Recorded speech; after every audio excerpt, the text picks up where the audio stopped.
हाँ, hello friends, कैसे हैं? मैं हूं सत्येंद्र धाकड़। एक बार फिर से आपका TWC पर हार्दिक स्वागत है। आज मैं लेकर के आया हूं केमिस्ट्री का एक और शानदार टॉपिक, जिसका नाम है पीरियोडिक टेबल के जो एलिमेंट्स हैं उनके ऊपर चार्ज क्या होता है, क्योंकि इस चार्ज की ज़रूरत पड़ती है केमिकल फार्मूला बनाने में। आपसे जनरली क्लासेस में पूछा जाता होगा टीचर्स के द्वारा, या फ्रेंड्स में कई बार पूछा जाता होगा, नॉर्मल केमिकल कंपाउंड का फॉर्मूला किसी ने कहा कि सोडियम हाइड्रोक्साइड क्या है, तो जिसे मालूम है वो तुरंत आंसर लिखेगा।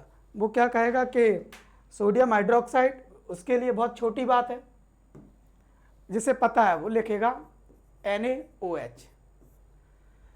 फिर पूछेगा कि सोडियम ऑक्साइड क्या है, तो वो आंसर कहेगा Na2O। तो क्वेश्चन ये है कि क्या जिसे पता है वो सारे के सारे फॉर्मूले याद करता है? तो मैं आपको बता दूं, केमिस्ट्री में लाखों फॉर्मूले हैं और कोई लाखों फॉर्मूले याद नहीं कर सकता। इसके लिए सबसे अच्छा तरीका क्या है? सबसे अच्छा तरीका है कि आयंस याद कर लीजिए, और कुछ आयंस याद हो जाएंगे तो केमिकल फार्मूला बना सकते हैं। अब केमिकल फार्मूला हम अगले वीडियो में सीखेंगे कैसे बनाते हैं, लेकिन उसके लिए ज़रूरी चीज़ है आयंस का पता होना कि कौन से एलिमेंट पर कितना आयन होता है। तो चलिए स्टार्ट करते हैं।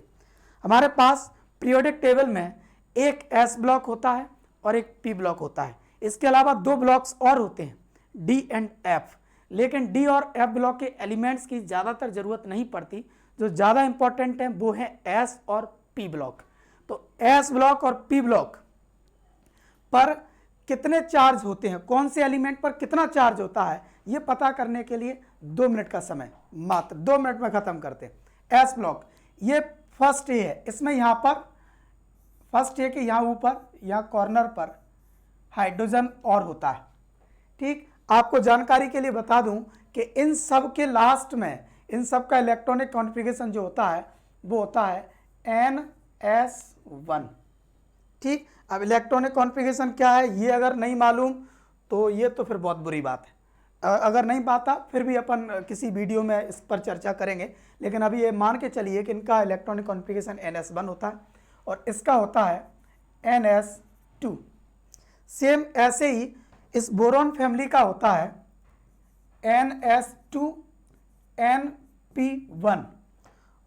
इसके बाद कार्बन फैमिली का होता है, मैं कलर चेंज कर लेता हूं ताकि आपको सेपरेट सेपरेट ये चीज़ें दिख सकें। इसका होता है NS2NP2। उसके बाद इसका होता है NS2NP3। सेम ऐसे ही NS2NP4, P में इलेक्ट्रॉन बढ़ते जाएंगे, NS2NP5 और लास्ट में NS2NP6। इसको छोड़कर इसका NS2 होता है अकेला। ठीक, तो ये कुछ बातें हैं जो आपको पहले से पता होंगी, और नहीं पता तो मैं आज इसको ट्रिक से याद करवाए दे रहा हूँ। ग्रुप नंबर के हिसाब से अगर अपन बात करें तो NS1 का मतलब होता है लास्ट इलेक्ट्रॉन में लास्ट सेल में कितने इलेक्ट्रॉन आ रहे हैं? 1 इलेक्ट्रॉन, यानी इसको अपन कह सकते हैं वैलेंस इलेक्ट्रॉन।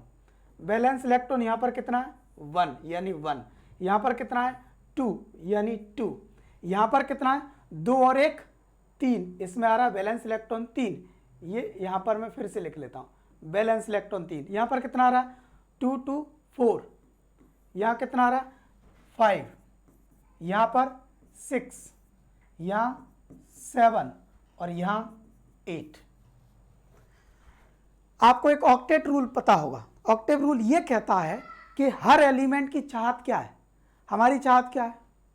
हमारी चाहत दुनिया की चाहत बताते हैं, मैं पर्सनली नहीं कर रहा। दुनिया की चाहत है रोटी कपड़ा और मकान। हर आदमी रोटी कपड़ा और मकान चाहता है। ऐसे ही हर एलिमेंट क्या चाहता है कि उसकी आउटर मोस्ट सेल में कितने इलेक्ट्रॉन होने चाहिए? 8। और यदि 8 इलेक्ट्रॉन होंगे तो एलिमेंट समझता है कि उसके ठाठ होंगे। 8 पर क्या होंगे? ठाठ। तो अब देखिए इसकी बारी में कितने? 1। सोच के बताइए क्या इसको कोई साथ देगा? यानी इसको 8 करने के लिए कितनों की जरूरत है? 7 इलेक्ट्रॉन। तो 7 इलेक्ट्रॉन कोई इसको देगा? दुनिया में दोस्त कोई किसी का साथ नहीं देता, तो इसको कोई 7 इलेक्ट्रॉन क्या देगा? 7 देगा नहीं देगा।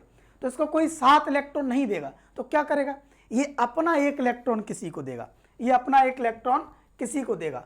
तो जो देता है उसके ऊपर क्या आता है, पॉजिटिव चार्ज आता है, और कितना आता है, उतना ही आता है जितना वो इलेक्ट्रॉन दे रहा है।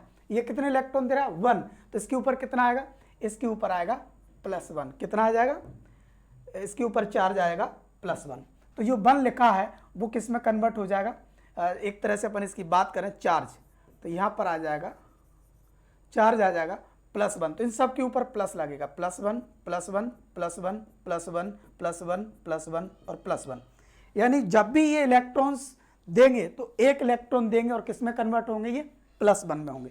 सेम थिंग्स जब पड़ोसी 1 इलेक्ट्रॉन लेकर के बैठा है, उसके बारे में यदि आप देखोगे तो कितने इलेक्ट्रॉन है, 2, ये कितने इलेक्ट्रॉन देगा, 2, तो इस पर कितना आ जाएगा, 2 + 2 + 2 + 2 + 2 + 2 +।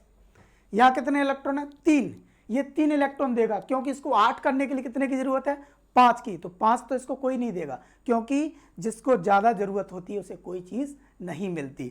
तो 3 ये अपने किसी को दे देगा, तो ये इसके ऊपर कितना आ जाएगा, 3+। तो यहाँ पर आ जाएगा 3+, 3+, 3+, 3+, 3+।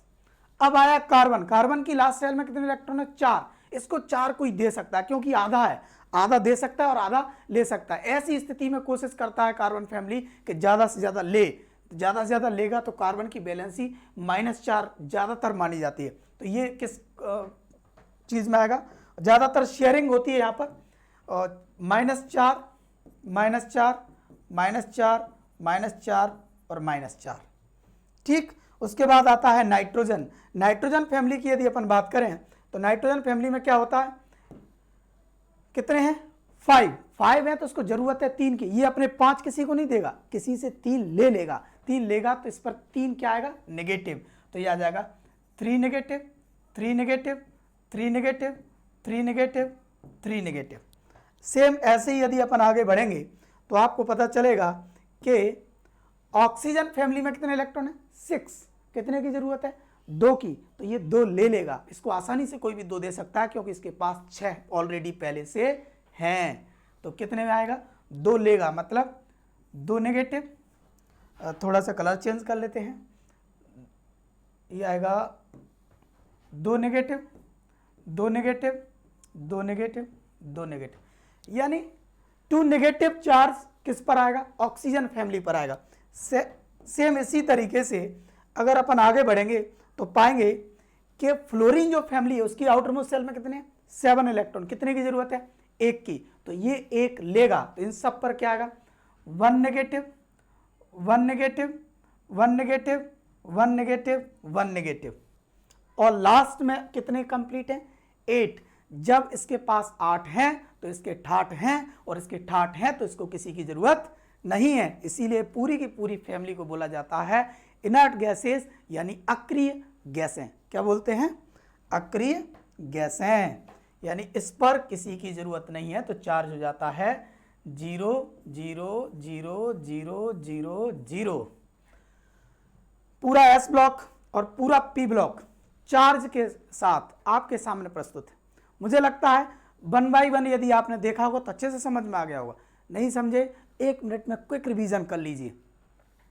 जिसकी लास्ट सेल में जितने इलेक्ट्रॉन होते हैं वो उन्हीं का लेन देन करता है। यदि इलेक्ट्रॉन 4 से कम है तो एलिमेंट कोशिश करता है उन इलेक्ट्रॉनों को देने की, और देगा तो चार्ज कैसा आएगा, पॉजिटिव। यहाँ पर कितना 1 1 देगा तो सब पर आएगा +1। यहाँ पर कितने 2, तो 2 को देगा क्योंकि ये 4 से कम है, तो इन सब पर क्या आएगा +2। यहाँ पर कितना है 3 है बैलेंस इलेक्ट्रॉन, तो 3 को देगा क्योंकि ये 4 से कम है, तो यहाँ सब पर आएगा +3। ये क्या है 4 पर इलेक्ट्रॉन लेने की कोशिश करेगा, देने के भी, लेकिन लेने की कोशिश ज़्यादा करेगा तो ज़्यादा स्टेबिलिटी -4 में होती है। यहाँ पर 5 है, 3 इलेक्ट्रॉन लेगा क्योंकि 5 4 से ज़्यादा होता है, कोशिश 3 इलेक्ट्रॉन लेने की होगी, तो सब पर आएगा -3। 6 इलेक्ट्रॉन लास्ट में है, 2 इलेक्ट्रॉन लिए जाएंगे, कितने हो जाएंगे -2। 7 लास्ट में कितने इलेक्ट्रॉन लिए जाएंगे 1, सब पर -1। और जब 8 हैं तो ठाठ हैं, न लेगा और ना देगा, इसीलिए इसकी वैलेंसी होती है 0। अब मैं आपको ये जो फॉर्मूला बताया था इसका मैं आंसर बता रहा हूँ, कैसे आसानी से कोई आंसर बता देता है, जिसको मैं अगले वीडियो में बहुत अच्छे से पढ़ाने वाला हूँ। सोडियम ऑक्साइड याद नहीं करते हैं, बता देते हैं कैसे। सोडियम के ऊपर कितना है +1, क्या है +1 Na+।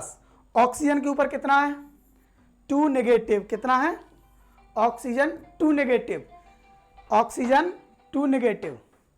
तो क्या करना है 2 नेगेटिव इधर आएगा और 1 पॉजिटिव इधर चला जाएगा। आंसर क्या होगा Na2O। समझ गया दोस्त। तो इस तरीके से केमिकल फॉर्मूला बनते हैं। केमिकल फॉर्मूला पर इसके आगे वीडियो बनाया जाएगा, बहुत डिटेल में समझाया जाएगा कि केमिकल फॉर्मूला कैसे बनते हैं। तब तक के लिए देखते रहिए TWC और स्वस्थ रहिए। थैंक यू सो मच, और चैनल को सब्सक्राइब करें। धन्यवाद।